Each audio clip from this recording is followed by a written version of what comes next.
Les doy la bienvenida a esta tercera sesión de teoría y método. Vamos a ver a uno de los dos estructuralistas y representantes de lo que luego se llamó la nueva crítica en Francia. Hablamos en primer lugar de Gerard Genette en esta sesión y en la próxima hablaremos de Roland Barthes.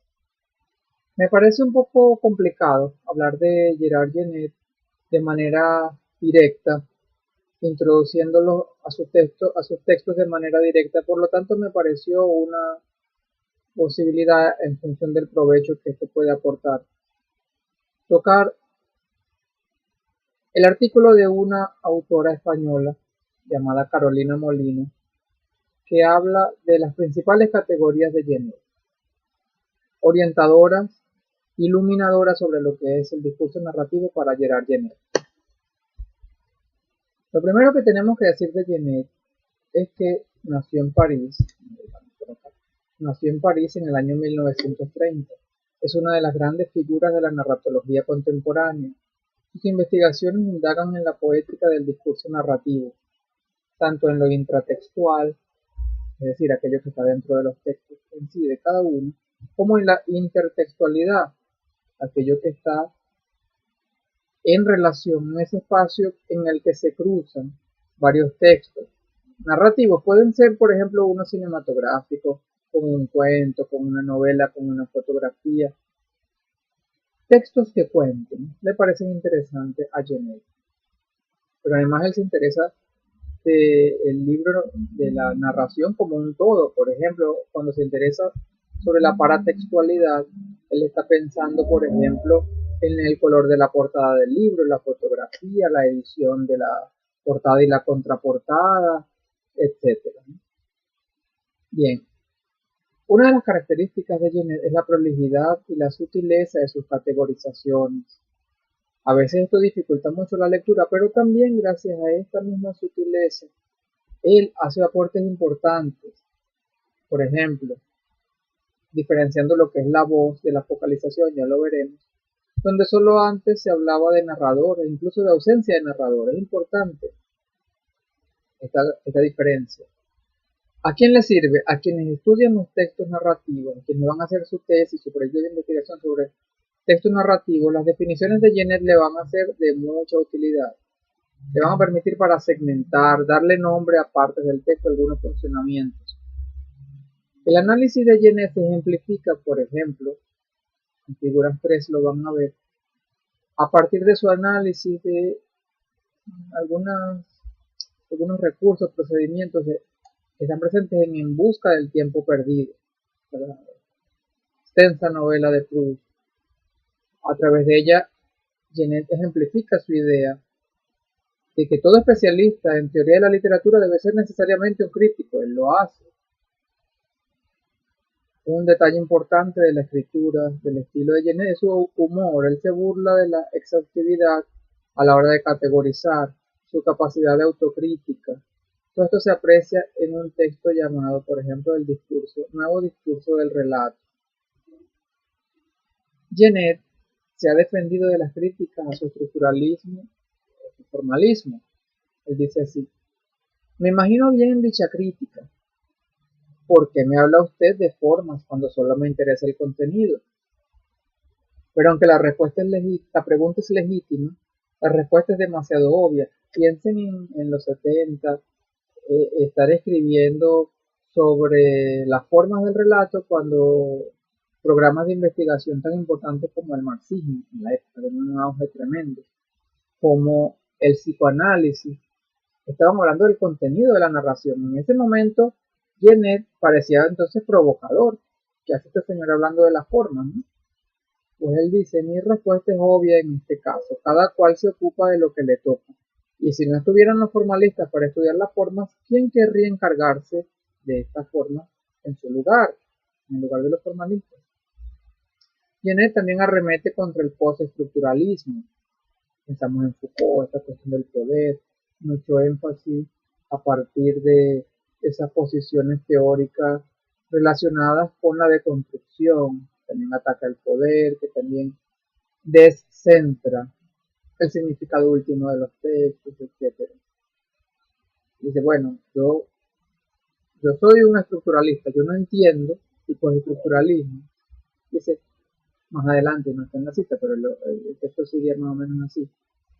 A menos, la única forma de que yo sea estructuralista es que esto que yo hago, que sigue, o es una continuación del estructuralismo, sea el postestructuralismo. Es la única forma en la que yo sea postestructuralista. De resto, no entiendo en qué consiste el postestructuralismo. Obviamente se refiere a todo lo que le decía. Bien. ¿Cómo se analiza una novela? Teoría y práctica del relato. Este es el texto de Carolina Molina. La primera parte de este texto se la coloco en el salón virtual como material adicional. Molina habla de 4 categorías genetianas, digamos, para comprender la narración, las figuras de la narrativa, dice ella. Uno de los textos principales que ya les he mencionado de Genet es figuras 3. Ella dice por qué este texto se llama figuras. Dice, bueno, las operaciones sobre el discurso han sido bautizadas como figuras de la narración. De eso trata el libro de Genet. Otro libro principal de Genet es Palimpsesto, donde también abarca muchos aspectos de la poética, sobre todo la narrativa, pero no solamente. Pues bien, las 4 principales figuras de la narrativa son, a partir de Genet, la voz, la focalización, el tiempo y la modalidad. Aunque la voz está tratada en la primera parte de este texto, vamos a plantear de nuevo esas ideas. ¿Sí? La voz. Para Genet, la voz no es solamente equivalente al narrador en primera o en tercera persona. Ya veremos que es más bien impropio hablar de eso de tercera persona, porque cómo puede narrar a alguien que no sea hablando desde su centro, desde él, desde mi yo. Aunque diga él, está hablando desde él mismo, desde yo. Pues bien, en principio, el narrador es la voz, es la instancia sobre la que se sostiene la estructura del discurso narrativo, el tiempo, la focalización y la modalidad. O sea, el que construye todo lo que se hace dentro del relato es la voz, no solamente el que narra. La voz es el narrador, sí, pero también todo lo que hace el narrador, con lo que nos cuenta, como lo plantea la modalidad, etc. Este narrador organiza, la voz, organiza las relaciones entre el narrador y narratario, entre quien narra y quien recibe la narración.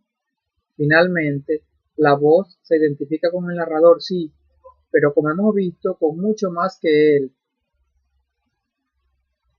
El narrador homodiegético habla de acciones que un personaje ve y que pueden hablar de sus propias historias o aventuras como cuando él es un protagonista, o puede ser que hable de otros. En el caso de que un narrador habla sobre sus propias historias o aventuras, se trata de un narrador autodiegético.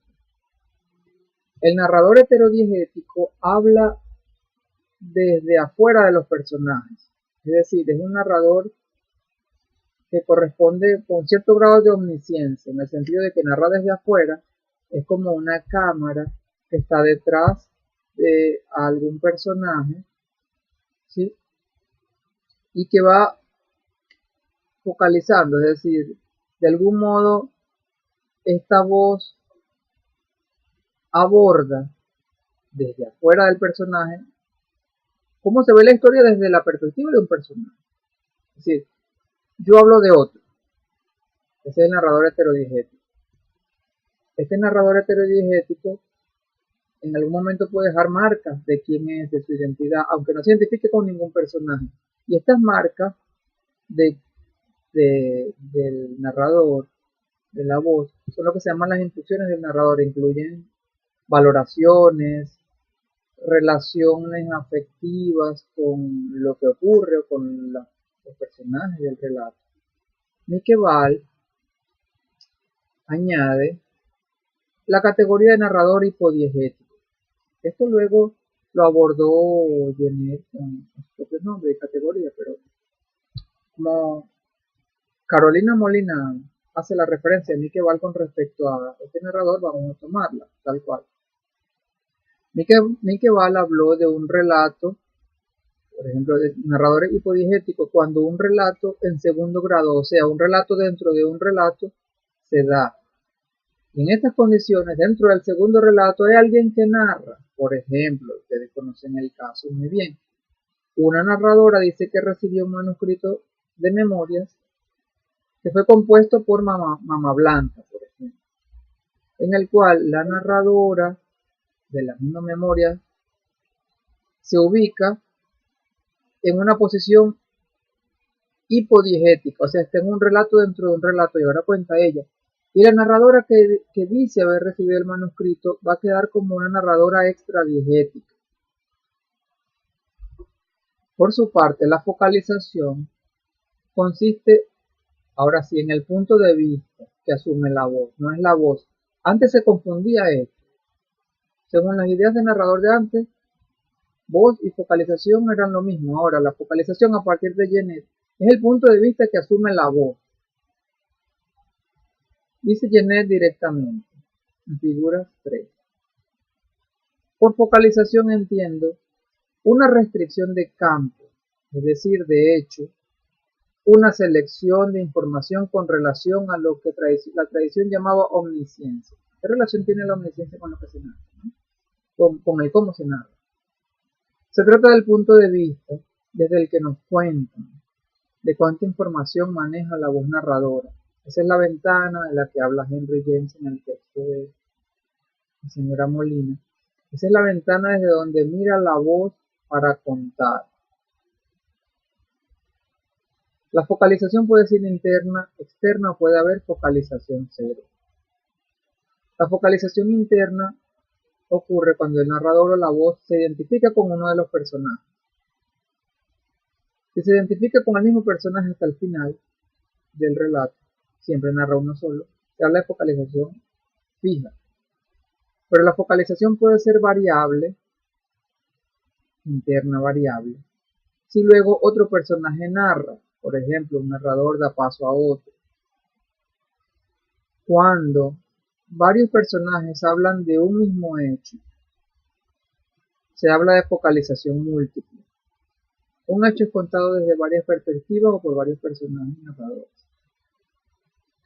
La focalización externa ocurre cuando un narrador habla de otros personajes desde afuera de la conciencia de ellos, aunque puede intentar en muchos casos descifrarla. Esta focalización tiende a ser, como decíamos de la voz hace rato, como una cámara fotográfica, cinematográfica que se coloca detrás del personaje.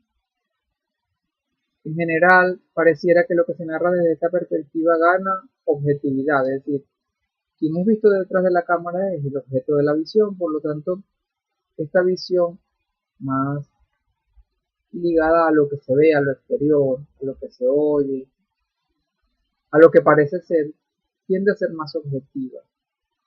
Aunque, por supuesto, fijarse en ciertos detalles ya indica subjetividad. Esto de la objetividad es solamente una forma de acercarse a algo. Si me acerco como a algo como objeto, pues no es igual a que yo lo recree desde mi pensamiento del punto de vista lírico, por ejemplo, como hace la poesía, sino que hablar de sus rasgos exteriores, aunque toda descripción suponga una mirada que de acuerdo con cada objetivo, con cada persona que describe va a ser distinta, tiende a haber más objetividad cuando hablamos de lo exterior.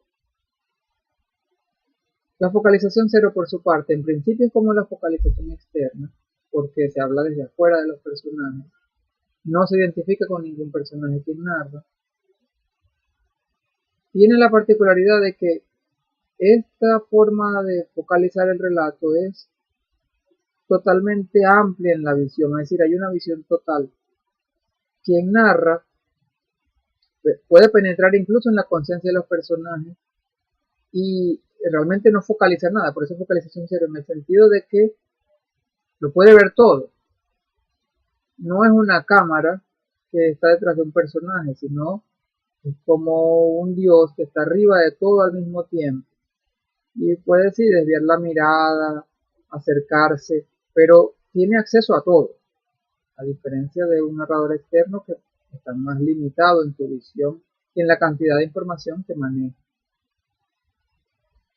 Si ustedes se ponen a ver, antes se hablaba de focalización, antes no se hablaba de focalización ni de voz, sino que hay un narrador en primera persona. Pues bien, ahora entendemos que el narrador en primera persona puede cambiar de una persona a otra, se mantiene la voz, y como narrador en primera persona, perdón, más bien se mantiene la focalización porque la voz va a cambiar un poco de acuerdo con cada personaje que vaya asumiendo su contar, el relato. Entonces no basta decir que está en primera persona, sino que puede haber cambios de esa primera persona. Y por otro lado, bueno, la omnisciencia del personaje no quiere decir que no esté ligada a ciertos elementos de identidad que identifiquen al personaje, al narrador, aunque este narrador no corresponda con ningún personaje específico. Bien. El tiempo se puede considerar desde tres categorías, como el orden, la duración y la frecuencia. Lo que le interesa a Genet es la ruptura de estas categorías, es decir, no el orden lineal cronológico, sino la ruptura del orden cronológico, que se llama anacronía. Le interesan los tipos de anacronía que se dan cuando ocurre traer algo del pasado al presente, eso se llama analepsis, es una retrospección, corresponde a lo que cinematográficamente se denomina flashback. Y la prolepsis es lo contrario, es traer del futuro lo que va a ocurrir a manera de premonición, visión, profecía, etc. Lo que se llama un flash forward. Fíjense, me interesa este pequeño paréntesis acá, porque nos va a recordar una categoría que ya hemos estudiado y quizás nos aclare mejor este asunto de la anacronía. Dice Genet que la anacronía es una discordancia entre el orden de la historia y el relato. Ustedes recordarán la categoría relato a partir de Tomaszewski, cuando él decía que el relato es algo así como el budget, lo llama. Es lo que se construye desde el punto de vista narrativo, es el tejido de los elementos de lo que cuento, digamos, del relato. Mientras que el argumento o historia es lo que pasa. Es decir, esa masa a la que yo le voy a dar forma y que voy a moldear para convertirla en relato, sea historia o argumento, lo que pasa. Luego el cómo lo cuento es la trama. Entonces, cuando hay diferencia entre lo que ocurre, discordancia entre el orden de la historia y del relato, hay una anacronía. La duración, por su parte, cuando se rompe, ocurre una anisocronía. Términos medio extraños, pero bueno, buscando un poco en el griego encontraremos claramente estos significados. El sumario es una forma de anisocronía. Supone que se resume en pocas frases lo que ocurrió durante mucho tiempo, días, meses, años, etc. Esto supone una aceleración del relato. Por su parte, la escena representa los hechos en una sincronía temporal, narrando como si cada hecho se contara en tiempo real como va ocurriendo. ¿Recuerdan el ejemplo, o lo verán, en el ejemplo de el halcón maltés que coloca la profesora Carolina Molina en su artículo? Ella dice cómo el detective va haciendo cada cosa y una detrás de otra, y cada cosa dura lo que ella tarda en contarlo. Toma una bocanada y es el tiempo que ella tarda en decirlo, lo que tarda la bocanada de aire de un cigarrillo, etc. Bien, la elipsis consiste no en retardar el hecho de contar algo o de sacarlo de su orden, sino simplemente en no contar. Omitir un espacio de tiempo de la historia es una elipsis. Esa elisión ocurre, dice Carolina Molina, cuando el decoro lo exige, y por supuesto son asuntos sobreentendidos los que algo importante no lo voy a omitir. Por ejemplo, ella coloca a la pareja en una situación amorosa, romántica, se apaga la luz, ya todo el mundo sabe lo que ocurrió. Amaneció, ¿para qué colocar, si no se trata de una novela erótica, porno, etcétera, para qué colocar lo que ya se sabe? Ahí hay una elipsis. Además tiene que ver con la economía del relato, para qué contar todo. Finalmente, una de las rupturas de la duración supone la pausa descriptiva o digresiva, que tiene que ver con dejar de contar los sucesos en sí y añadir datos, descripciones, elementos que, si bien es cierto que abultan un poco el hecho que estoy narrando, porque da información adicional, porque me permite comprenderlo mejor, ampliar o quizá revisar alguna idea que había dado con respecto a algo que pasó y bien puede alterar en algún momento. Lo cierto es que me detengo y voy añadiendo información y esto hace que el relato se torne un poco más lento.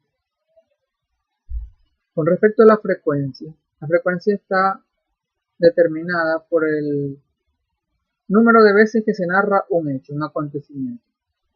Un relato es singulativo cuando cuenta una sola vez los hechos o un hecho. Un relato es repetitivo cuando se cuenta dos o más veces un mismo hecho.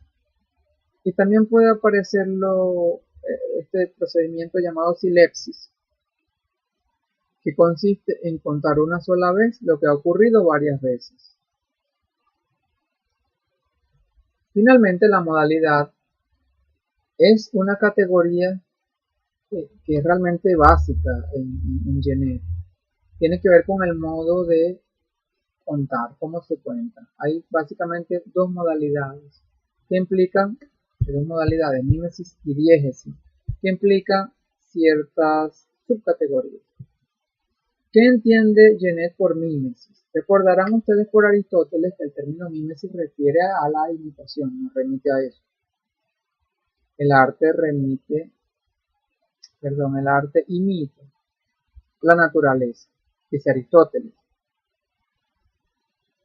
Para Genet la mímesis tiene que ver con la imitación de cómo hablan los personajes, es decir, de cómo la historia se desarrolla cuando uno habla con otro, cuando van informando. Por ejemplo, fíjense cómo sería una narración mimética de un pequeño episodio. El hombre se plantó frente a la mujer y ella le dijo: eres un degenerado, infiel, basura, vete al diablo. Y luego el hombre respondió: soy inocente, entre comillas todo. Bien, si el relato es diegético, es el narrador, es la voz, no del personaje, no es una voz, es un personaje X, es el narrador quien dice, en todo caso, qué dijeron los personajes, pero sin citarlo textualmente. Fíjense, Genet incluso habla de diégesis pura cuando no hay ningún diálogo citado, sino que el narrador o la voz se encarga de reconstruir todo, completamente todo lo que ocurre, incluso hasta los diálogos. Un ejemplo de narración diegética sería, al momento de referir un diálogo, el hombre se plantó frente a ella. El hombre fue duramente increpado por haber sido infiel. El mismo hecho contado diegéticamente y miméticamente.